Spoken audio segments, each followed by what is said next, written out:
Yeah, Dave Schmidt, Chief Operating Officer for Commercial Development, and I've been with the company for 23 years. So tell me when your relationship with commercial development began and how it's evolved. So I'd like to start with the board, the U.S. development parts.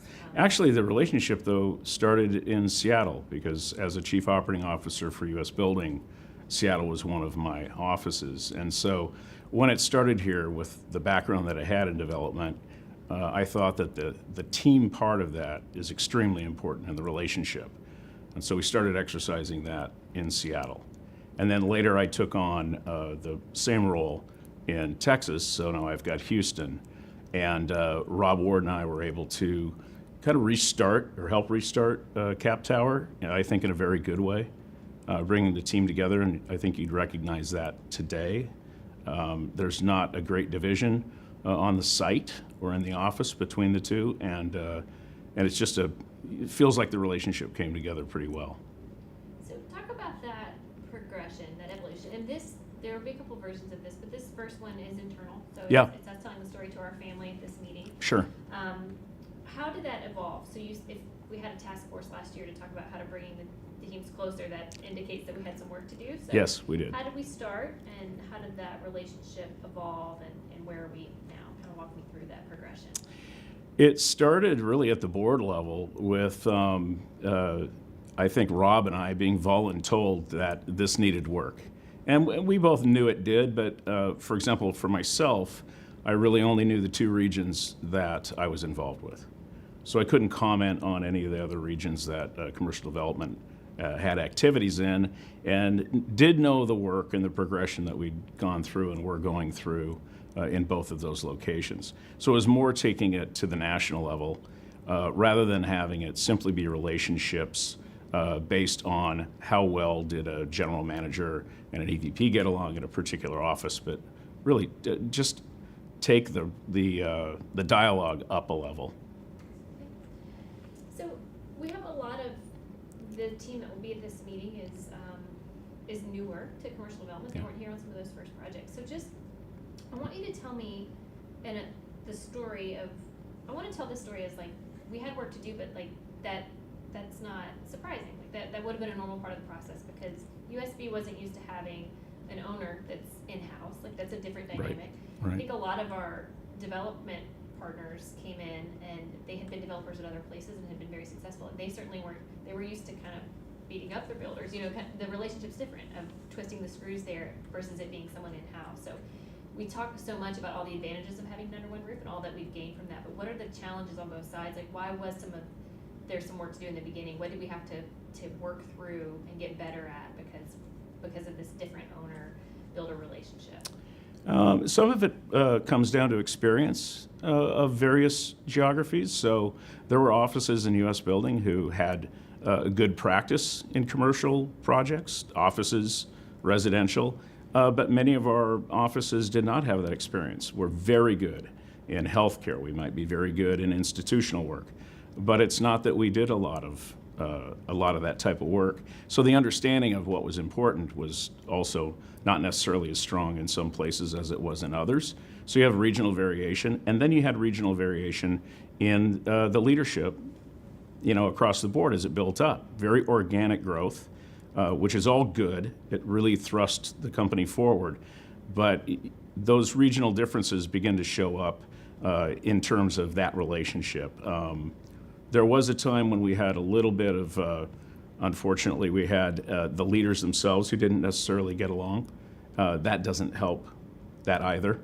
And so I think that was what was recognized was we needed to create a more common platform and actually take advantage of being in-house. Okay. And for you personally, so you built a long career on the building side within Skanska. Mm-hmm. What was, and not necessarily the story you told me at the beginning, Yeah. not that part of the story, but after you get the email, it's like, well, are you interested? And Yeah. you said, talk to Rob. When you're evaluating it for yourself personally, what was appealing to you about coming over to the development side at this point in your career? Well, the history I'd had in commercial development, but also really seeing with that work we had been doing that there was a good job, a very important job to be done with regard to that relationship, and that I could bring something different to that effort. In the history that I had, the word relationship's really important, and I have very good relationships with the leadership. You didn't want that to happen. It's good. It's very sustainable. Yeah. So, sorry, you can just pick up with But bad relationships. I have really long-term, well-established, very good relationships with the leadership at U.S. Building currently. And that puts me in a position where I can have a discussion with them. I also understand what the pinch points are for their business, which is a very difficult, low-margin business overall. And so that does create a sense of anxiety over whether or not money's being made or not made. Utilization is one of those issues that comes up. So there are some really fundamental things that I think we can do to incentivize people to act in the right way with one another and have a good relationship. I do think that we have an opportunity here as well. Sometimes the assumption that simply because we're in-house and we're Skanska also means we don't have to be as professional as we might be in terms of pushing back, being demanding of each other. And I can see where that has created some issues as well. So having a way of working and really aligning around the way of working, I think is incredibly important for the future.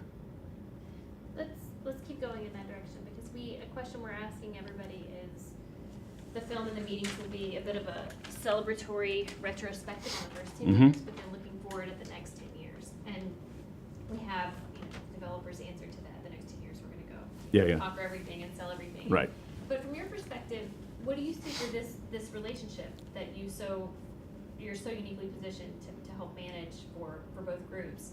What do you see for the relationship between building and CD for the next 10 years? I really think that we can take the traditional transactional nature of a builder and developer relationship and turn it into one that's much more integrated in the way we approach the projects. That should bring a lot of value to those projects and make a lot more of the projects work. And for both companies, that's incredibly important. If we don't develop, they don't have something to build. And so we've got to work together in an era that, quite frankly, is more challenging and becoming more challenging to be competitive. Do you have thoughts on LA you'd like to share with us? So we talked about some of the meeting, Claire's going to be being introduced, but Right. Just kind of where are we with the LA expansion now, and what do you see on the immediate horizon for that? What are the challenges that you see, or what can we leverage from all the other markets that we've learned and had more of an established presence that we're bringing to LA? One of the things that we started off with was, what's our relationship going to look like in LA as a joint effort in getting development to happen between ourselves and building. And so we're actually creating a team there that is dedicated to getting projects up and running. First steps are to get our own team established and in place, and obviously with Claire, we've got a huge start. And but that's number one, and then it is really taking advantage of the knowledge base that we have there at this time. I think it's a tremendous opportunity. Is there a large building presence in the area right now for us? For US, this is a sidebar question, but for USB, is there It's much work? There's work going on. It would not be the same as any business that's just really got their feet under them in the last 5 years. But again, part of it is building both sides. And if we approach it that way, there's plenty of runway when you talk about getting a piece of property and going through entitlements and what can you plan for. So I think it's actually, you can bring resource in that is kind of custom fit to what we're doing, which is a good advantage. Okay. And different, right, than what we've done? Very, in all the very other different, markets we've had. very different. There's an upside to having a great institutional knowledge in a particular area, but it could be just that. It could be knowledge about a different part of the market that we don't develop in. Good. All right, let me just scan my questions real quick.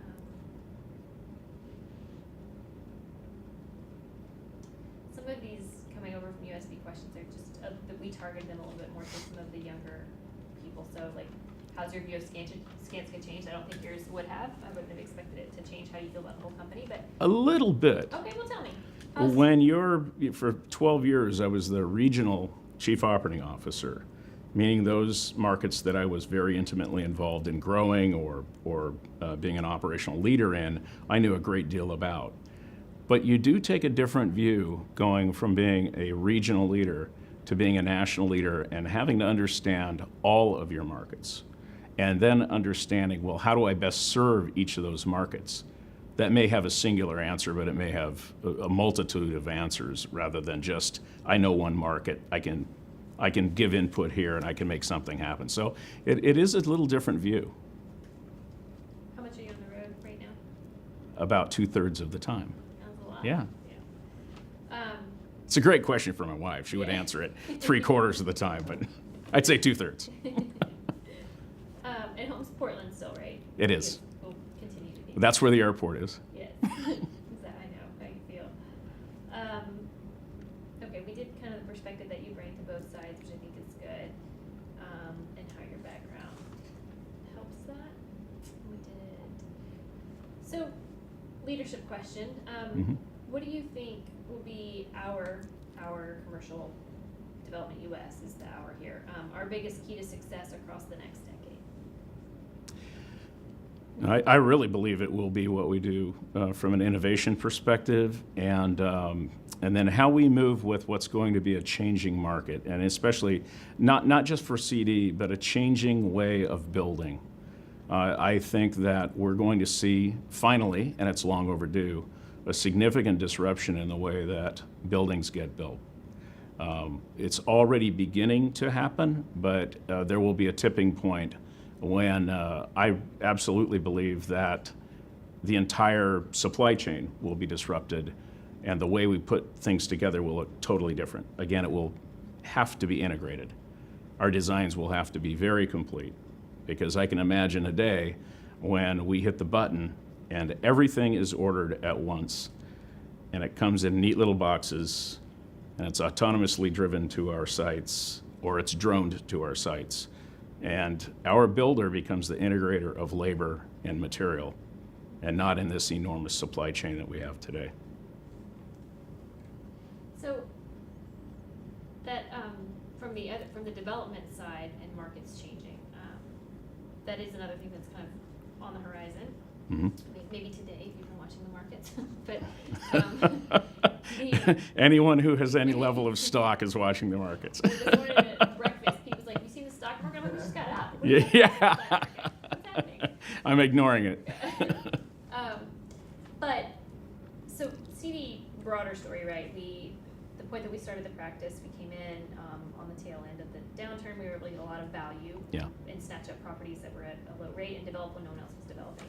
And then we've been on this straight up a mountain ride for the first 10 years of our practice, really, which has led to some of those early successes because we got really cheap and then things kept climbing.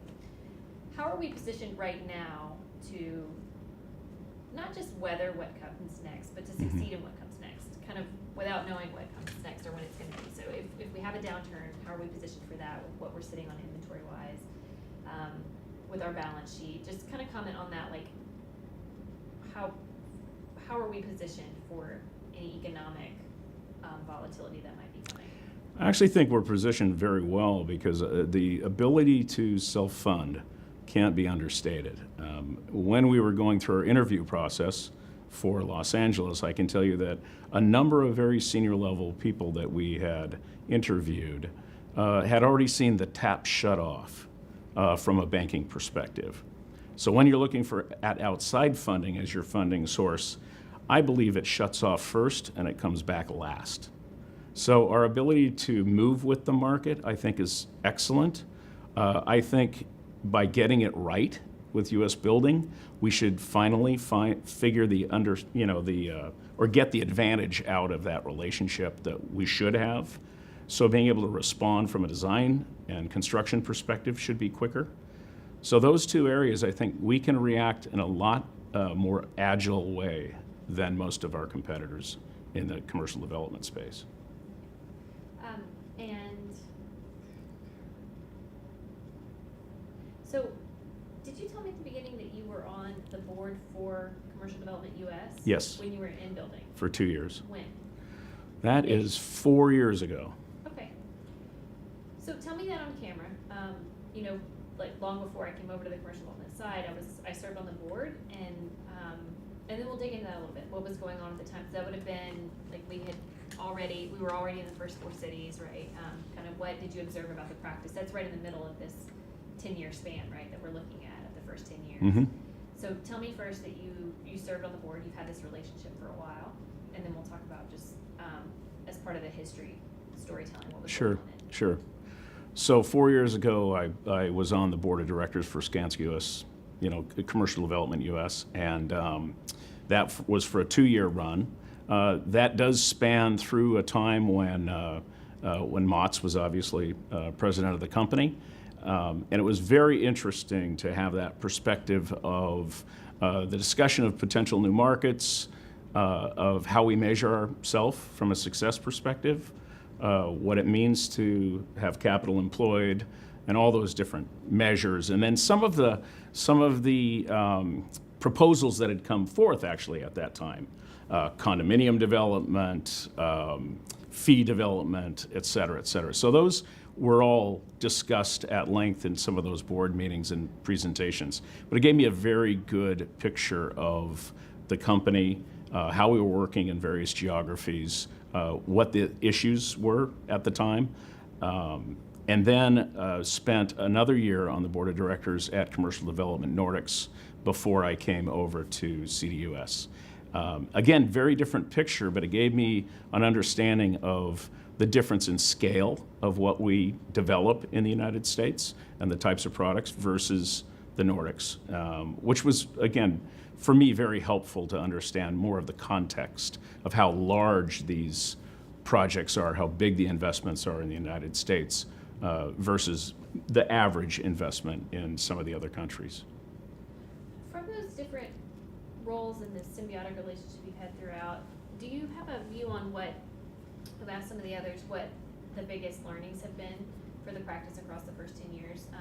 And you don't have to take the question if you don't want to take the question. I know you're kind of looking at 10 months into this exact role, but from what you've seen and what you see coming, what do you think that as a practice, U.S. practice, we've learned over the last decade?